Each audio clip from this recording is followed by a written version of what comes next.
Hi, everybody. My name is Tamara Segura. I'm a Cuban filmmaker based in Newfoundland for the last 9 years. This is Become Home. I'm super happy to be chatting today with the Emerging Lens Festival based in Halifax. This year is the 11th anniversary. It's like amazing. You guys have opened the way to so many people. Like your festival is even prior to the Halifax Black Festival. I mean, it's really opened the way for an entire community. So super excited to be talking to the two co-founders. Before we start, I'm going to do the land acknowledgement.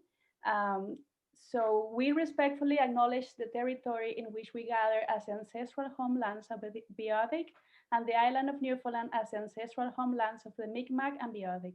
We strive for respectful relationships with all the people of this province, including the Innu and the Inuit of Labrador, as we search for collective healing and true reconciliation and honor this beautiful land together. Um, so today we will be talking with Tara Taylor and Shelley Fashan, the two co-founders of the Emergent Lens Festival. Did I say that right? My English gets funny sometimes. Both of your work focus in bringing together community, culture, social development, really a set of skills that only to people like you would, it's like the perfect match to do a work like this. I'm going to introduce you, both of you, for the people that haven't had the honor to get to know you yet. I'm sure they will. So Shelley was the first African Nova Scotian woman who served on the East Coast Music Association and the first African Nova Scotian woman on the Nova Scotia Arts Council, which was responsible for creating the Portia White Prize. She's the first African Nova Scotian woman on the Lieutenant Government Masterworks Award and a founding member of the Nova Scotia Mass Choir. She currently sits on the board of the African Nova Scotian Music Association and the Charles Taylor Theatre and Media Arts Association, among many other wonderful organizations. Blah, Tara. blah, blah. Tara is artistic director of the Charles Taylor Theatre Media Arts Association and the festival director and co-founder of the Emerging Lens Culture of Film Festival. She's the 2021 recipient of the African Nova Scotia Music Awards. Congratulations. You wear so many hats. You are a playwright, a filmmaker, you are an artist. I know you are involved with visual arts as well. And you are the vice chair of the Link Performing Arts Society, Women Film and Television, and a board member of Screen Nova Scotia. It's like, I mean, I could be reading both of your bios for a long time because really the amount of work you both have made is outstanding. Thank you. Yeah, so honored to finally meet you.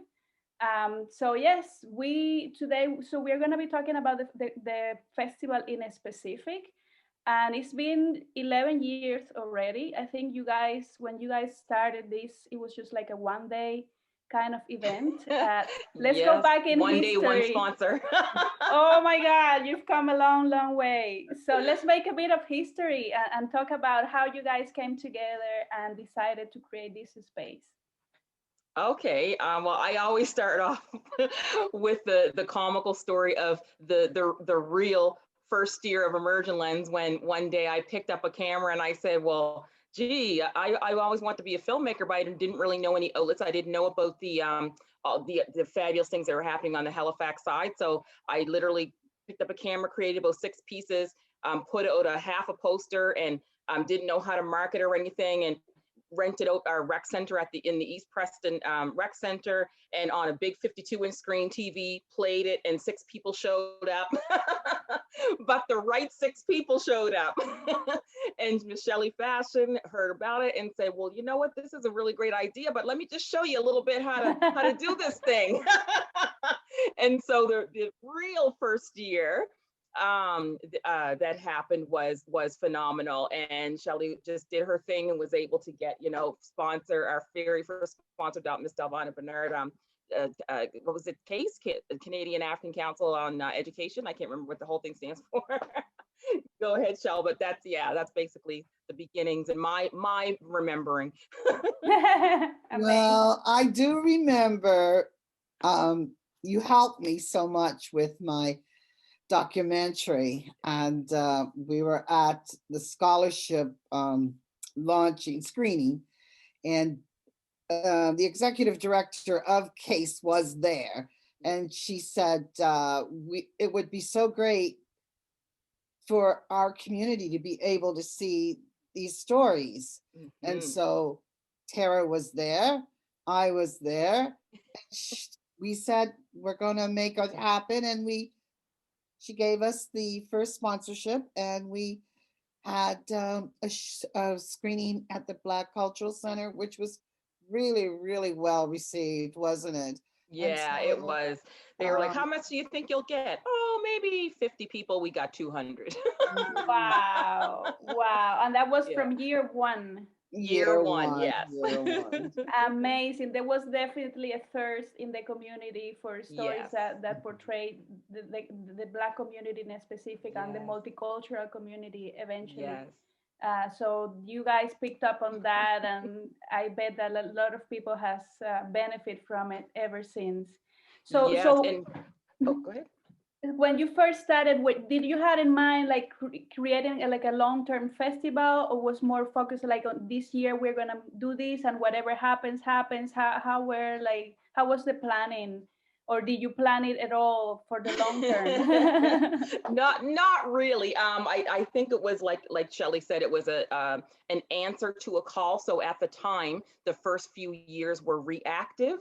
And then in the third year-ish, we changed proactive, and because we realized the need. So it's important to also mention that the first few years we actually were Black-only films, and of course that's who we represent. That we want to represent our diaspora. But then we, I can't remember which. I think it was Fateh that came to us. Another Heritage came to us and said basically like they also experienced not so great experiences with other festivals that wouldn't take their films, and they were even like kind of putting their own work down, just kind of comparing their work. And I was like, well, can I see? So we saw, and we're like, oh my gosh, like this is beautiful. So we didn't want any kind of any rippling any waters or anything. We just said, well, we'll screen it. So we just kind of opened it up and realized that other heritages and other cultures, but other BIPOC folk were also experiencing that lack of platform. So we just kind of wanted to open up the platform to just, because even Caucasian folks are a culture, we just have to all get along. That's all. And be on an equal place. Well, what our philosophy is that the story has to be a cultural story. Yes. If it is any like a white person doing the story, it has to be a cultural story. But if it's BIPOC folks, they can do a story on anything they want to. Right. That's kind of the way we weaved it.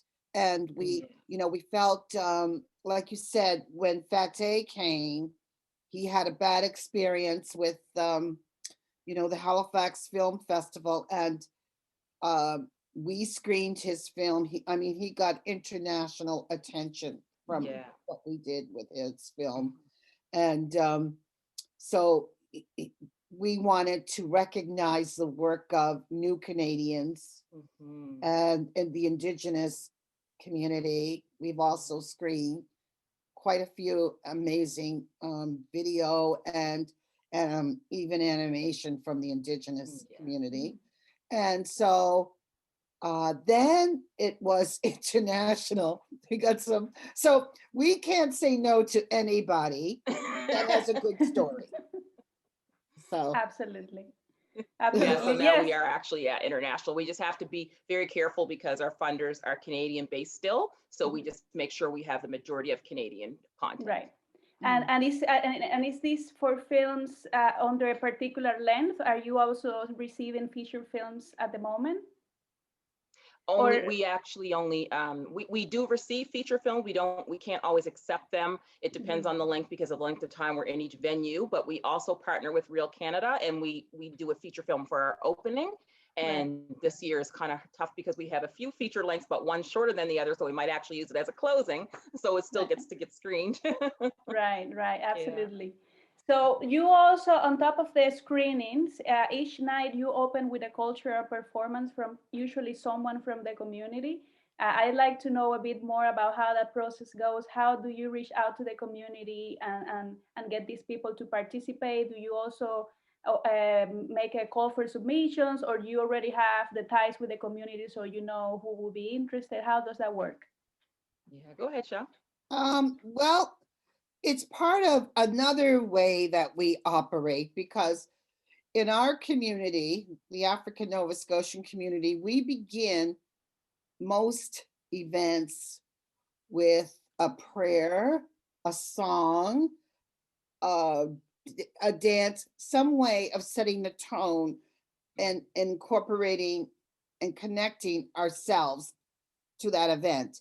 So we felt that we wanted to really showcase our emerging artists, performing artists, and that was a way to do it. So we've had Andre Fenton do spoken word, Afua Cooper do poetry,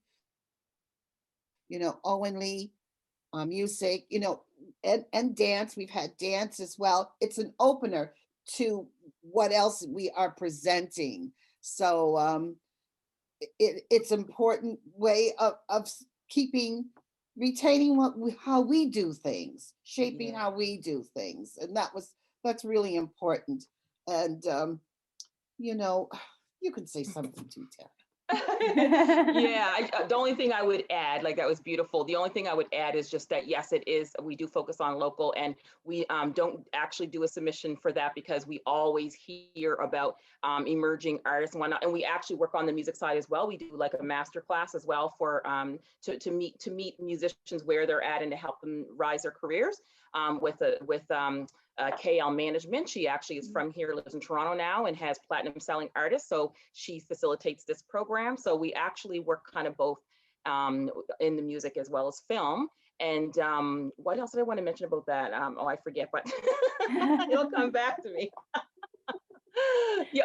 So 1 year we tried to be a little bit creative, and we had it was a Kim Kane. She's an art teacher at I can't remember what school she's at. She's an art teacher, and then her sister Cindy Kane, the lovely, amazing Cindy Kane, sang. So while Cindy was singing the song, Kim was painting to the song, and then we gave that painting away. So that was kind of cute.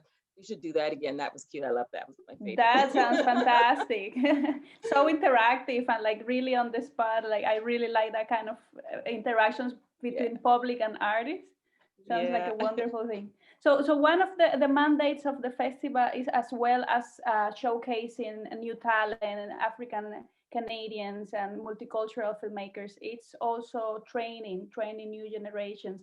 And I know that you have quite a few different initiatives that you've been developing. Can you talk a bit about that? Oh yeah. So, well, I'll just talk first about kind of our lead-in. And remember, Shelley, so maybe it was around the third year-ish of Emergent Lens and Picture Plant Productions, Terry Greenlaw and Bill, can't remember Bill's last name. Thank you. Came to us and basically said, oh my gosh, we didn't realize there were this many, Black directors and filmmakers and whatnot. So at the time they were creating Studio Black for CBC. And we literally sat down at Scotia Square and they were like, listen, like we want African Nova Scotians in all facets. So do you know anyone who does hair and makeup and finance and all the parts, all the moving parts? And so we just gave them everybody. And so we just saw that it was just an opportunity to connect our folks that were now, as Emergent Lens was building and finding these folks, and folks were starting to actually make films for the festival, just to be in time to screen their works and growing. Then we realized, okay, so they're not only thirsty to come see films, they're thirsty to make films. So we just figured we should probably start training folks, because now with the Black Lives Matter movement, there are lots of opportunities and productions are opening up to give them, training positions and that kind of thing, internships. But where are the people? We were asked by a production, do you have any Black female sound engineers? Nope. Not yet. So that's where we partnered with Ace TV, that's Fateh as well. And he actually was an instructor at Center for Arts Technology and taught the film program. So we partnered, Emerging Lens partnered with him, and we created a program to train BIPOC folks. And they will, so this first pilot, we'll actually be getting them internships on to Digstown when they shoot in April and then beyond.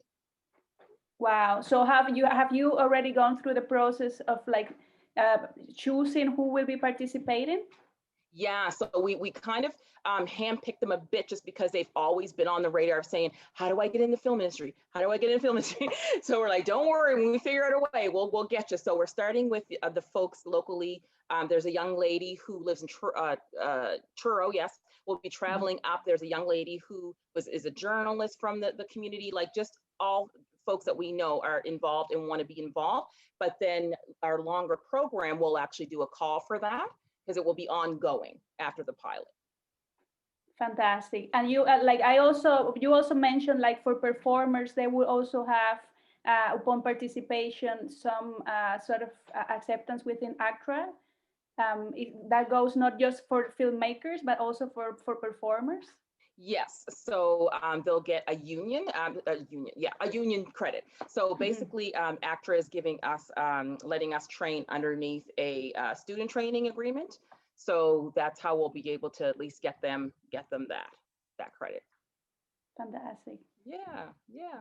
Anything else you'd like to add, Shelley, about these training programs? I know that a big part of your work is focused on intergenerational exchange and building community. You've done that extensively, not just within the arts, but also through your social activism. So I'm sure that like your participation in the Emerging Lens in this regards has to be very remarkable, because it from a whole background for the community that is beyond the arts. It really goes out to the community in general. That's true. And, you know, we see the fruits of our labor, don't we, Tara? A couple of the people that we have been supporting through Emerging Lens for a number of years with their music videos is now hired at CBC. And, you know, these kinds of things, they just, I mean, Corey Bowles' feature that he did, it was a 10-minute short when it was first shown at the Emerging Lens. And Andre Fenton, I mean, he's gone on to write 2 books and another one. And his first poem he did on our platform. I mean, even, what's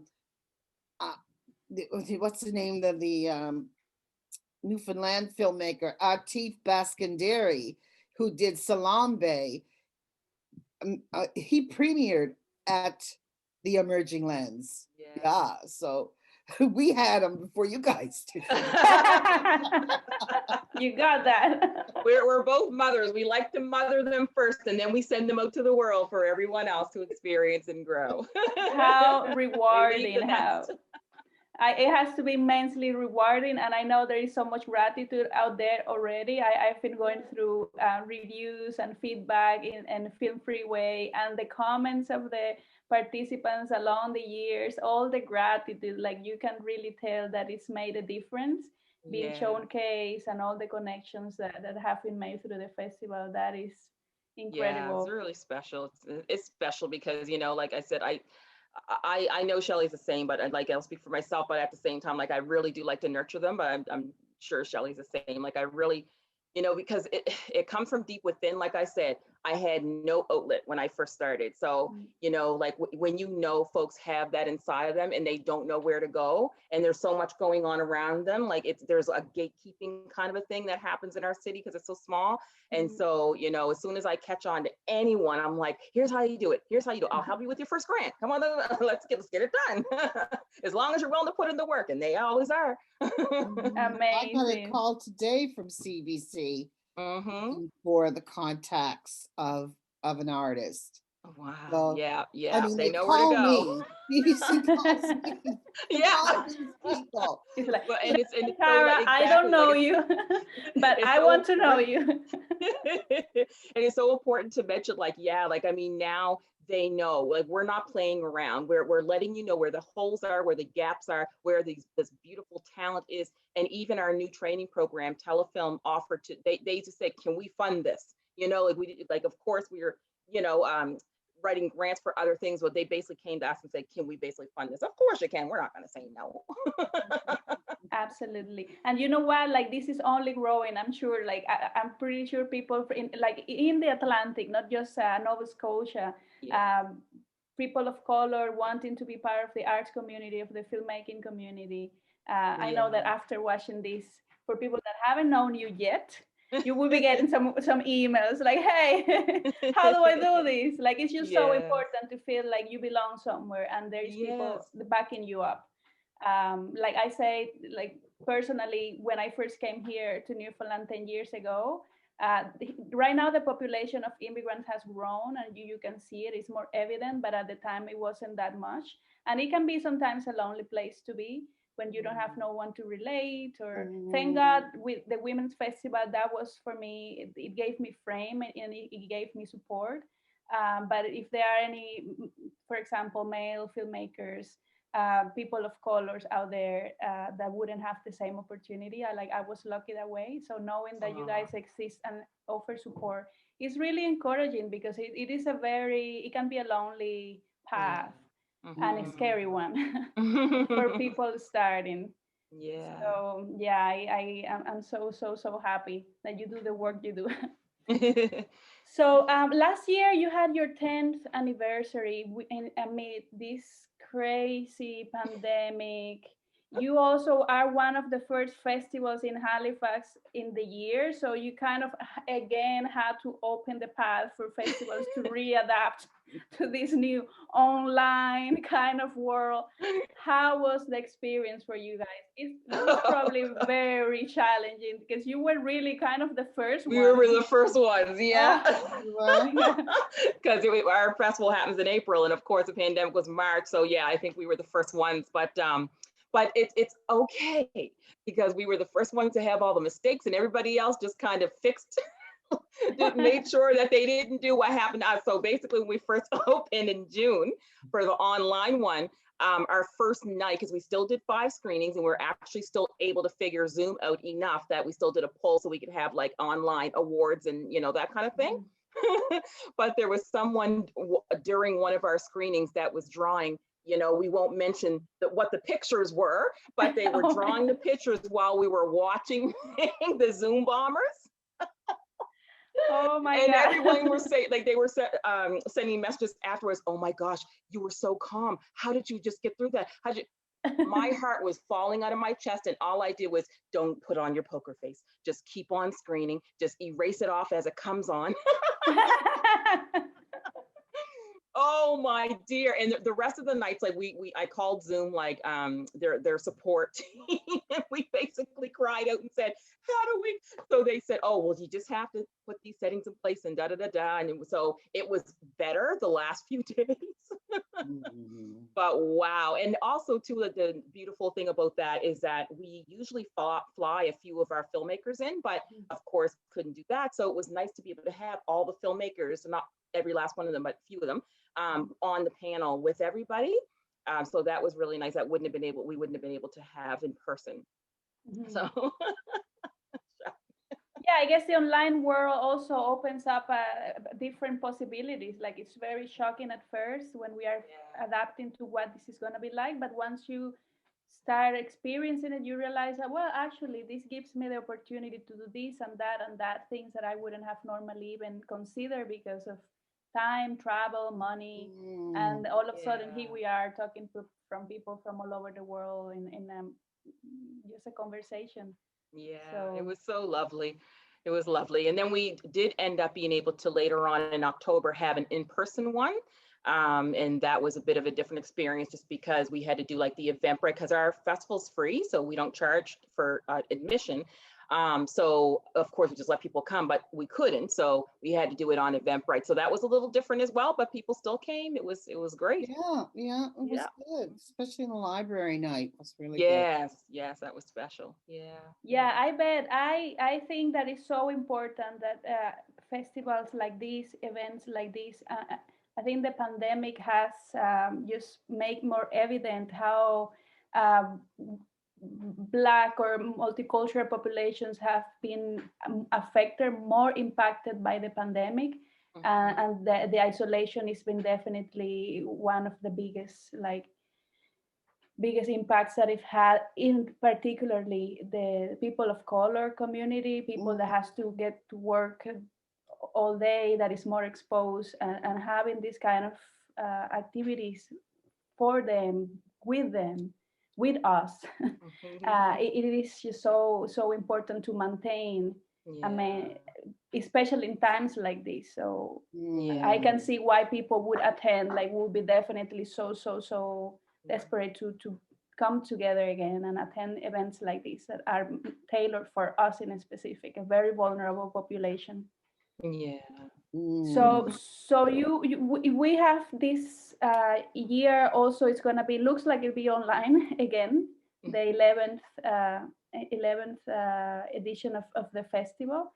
It'll actually be hybrid. Right. So like explain a bit what it's gonna look like this year. Yeah, so it'll actually be hybrid. So right now we're still kind of waiting to see if our opening Pier 21 will be able to be there, because they're in renovations right now. So we have another space booked in downtown Halifax at the new Link. So we actually have that booked just in case we can't be at our first 2 nights, because also Bus Stop Theater is now going in renovations, because they bought their building and all that good stuff, and so they're going to in renovations as well. So we will be screening there, as well as we'll screening down at the Link Society, just in case we don't get Pier 21. So there'll still be, we have COVID protocols in place there, so we'll still be in person, and then we're also going to have a masterclass online as well as a panel discussion. So, and this is still all planned for April, right? We are aiming for April. Yes, the 21st to the 25th, I believe it is. Yeah. Getting very close.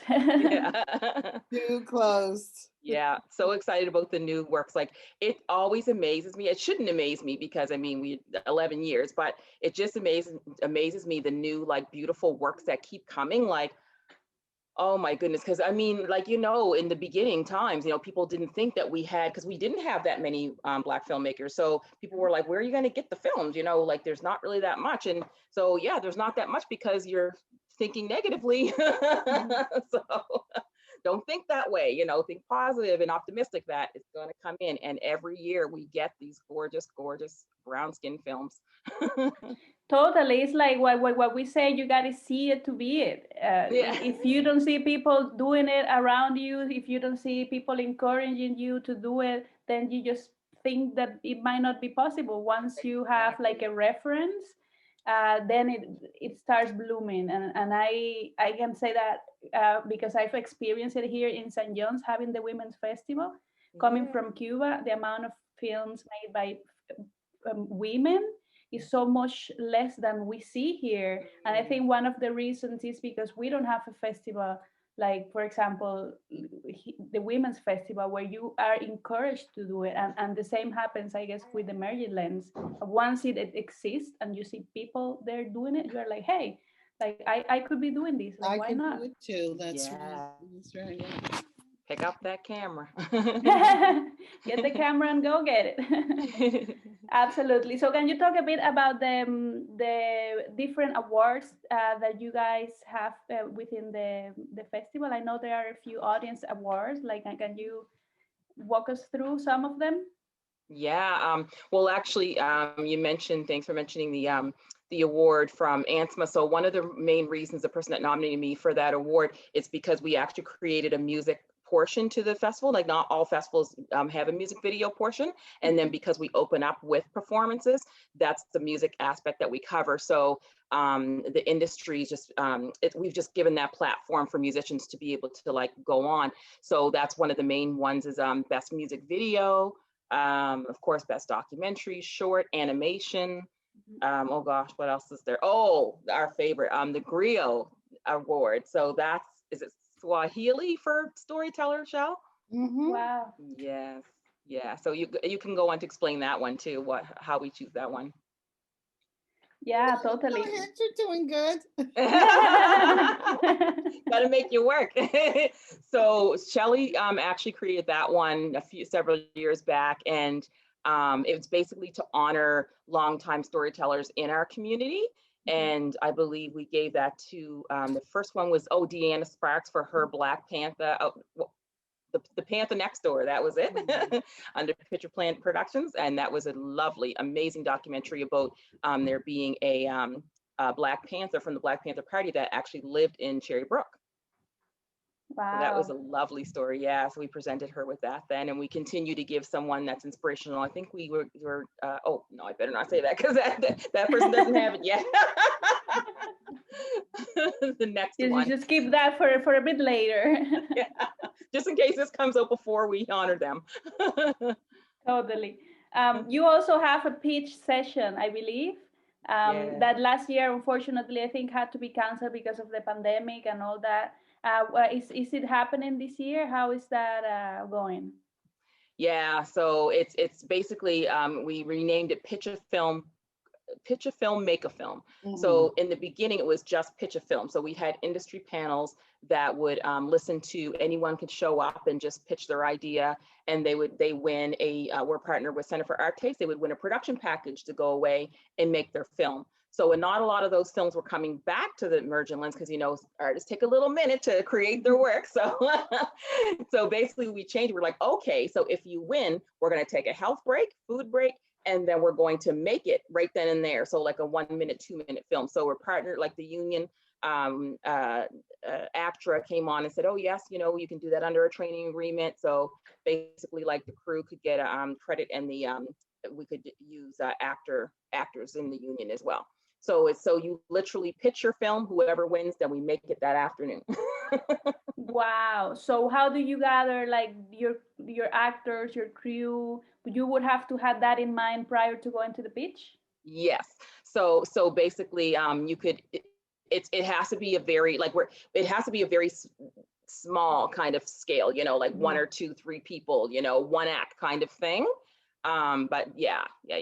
So you have that hour to go gather them. And you provide like the equipment and all that. And for the editing part, how that happens, like within the day as well? Yeah, no, that happens later on. So we will screen that the following year. Wow. Yeah, the post-production happens after the festival. Right. So this would be like one winner for the pitch. Like that particular project is the one that gets screened. Gosh, if we could knock off 2 or 3 films in an afternoon.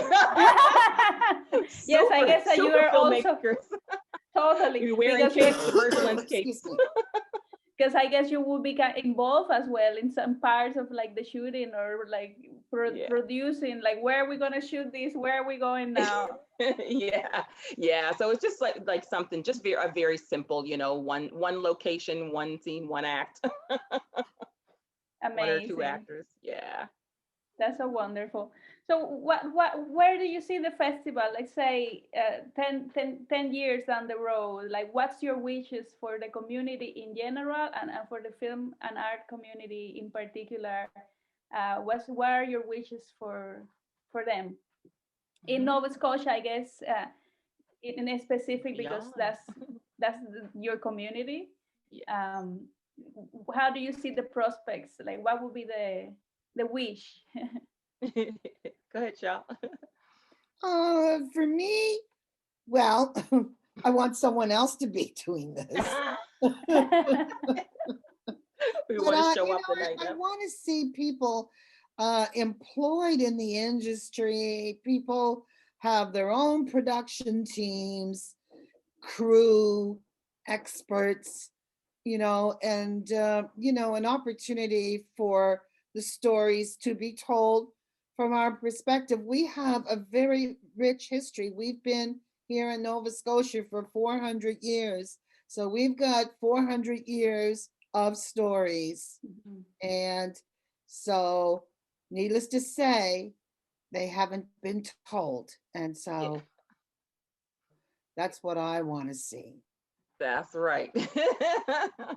That's basically it in a nutshell. And I guess the only thing I would add as well, we are eventually going to be collaborating with, there's a new academy called the Black Academy, and it's two actor brothers that created it, and they also have a writer's mentorship program attached. So we did get connected through telefilm, but we just haven't, we haven't talked yet. But basically what we were also saying and obviously seeing and recognizing is that like I talked earlier about like this kind of gatekeepingness in even amongst union folks, you know, like, okay, we'll let you come in and train, but then you got to go because we don't want you to take our jobs kind of thing. And that's really not the way to go. So, but at the same time, you know, our community, yes, we want to be on those productions, but we want to make our own productions. So we want, while bringing up actors and crew, we want to bring up writers. So if we're writing our own voices, then y'all don't have to worry about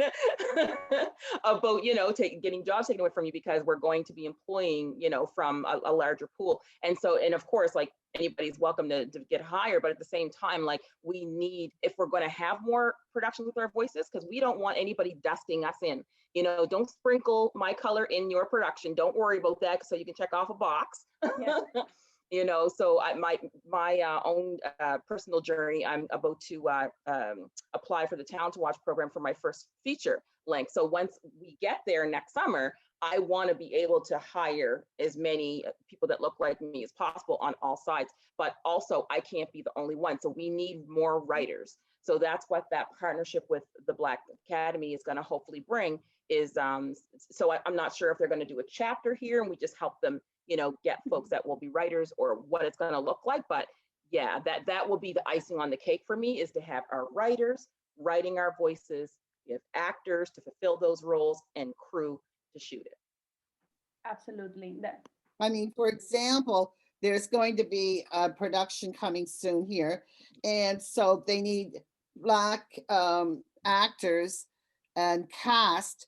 So this business in Halifax, which is white, calls us to help them find Black actors. Well, no, that's not going to work. Do your work, do your homework, and get out in the community the way we know it, you know. Yeah. So it's like you want to have that, we want to maintain that respect level for what everyone does, but at the same time, Shelley, to come to Shelley and like, you know, to come to our organization and say, can you help us find like actors? We've been doing this for like 20 plus as well. So, you know, plus years. So it's really disrespectful to come and say, oh, can you put this through your networks? We're not just, you know, high schoolers or students or whatever from around the way, you know, come work equally alongside of us and either hire us to do it along with you, or you can go do whatever. and do your work. Absolutely. Yeah, because there's been like a tendency, you were saying, the white filmmakers or the white storytelling in general is like, it's like the main base, and then we filmmakers of color or a particular character is like, sometimes it becomes like a box to check. And the goal is just to change that absolutely 100% and bring it to an equal place.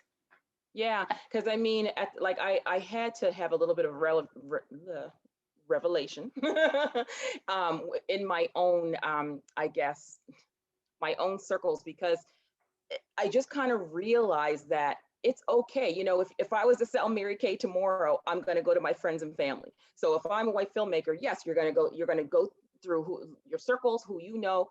That's okay. All I'm saying is that I'm going to be doing the same thing. So if we're all doing the same thing, you need to be able to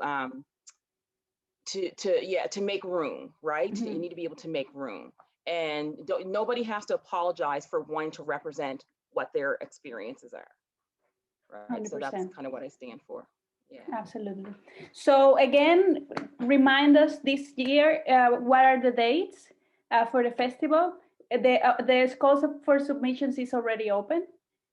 Closes next week, is that right? That's right, on the 6th. On the 6th, and then on the 13th, you will be announcing who will be participating, and then the festival in itself is happening in April. Which are the dates? Remind me. April 21st to the 25th. Amazing. I will be with my Zoom link there if it's available so excited, and so grateful, so incredibly grateful for you guys to exist. I can't wait to meet you in person, and really thank you for your hard work, and representing voices that have been so marginalized. Um, Thank you so so much. Yeah. I just can say thank you so much. It's been fantastic to get to talk to you both. And I'm sure our paths will be crossing. All the best with this festival. You guys are fantastic. The fact that you've Thank been you. like opening doors, and even now with the online experience, also opening the door for so many people and festivals, is just really remarkable. Yeah. So yeah, Thank you thank you so so much. Thanks much. for having us.